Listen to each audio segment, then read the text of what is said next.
آقا جان تو خب میفهمی من کل زندگی مادرم است.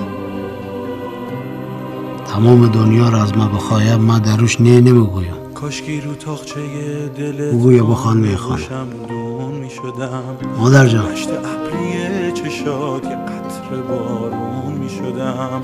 کاشکی میشد یه دشت گل برات لالایی بخونم. یه آسمون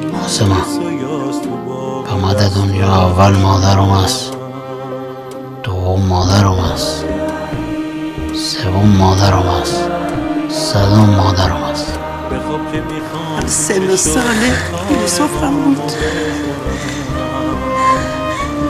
فکر میکرد من مادرشم. گفت اگه حلالم نکنی آروم نمیشه. حلالش کرد، تو بقلم رفت.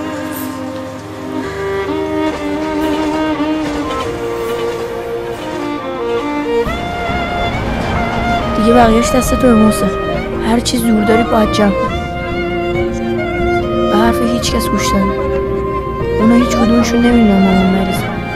پس اگه میخوای مامان خوب شه هر جوریه ترمزو بکش.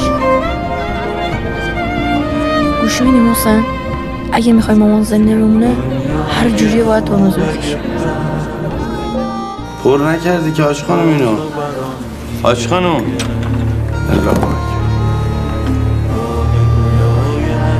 اینی که پیدا شده حسین من نیست، این محمد فروغه.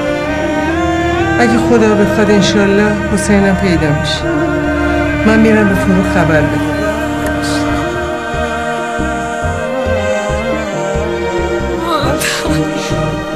بگم چقدر صدا تو دوست دارم.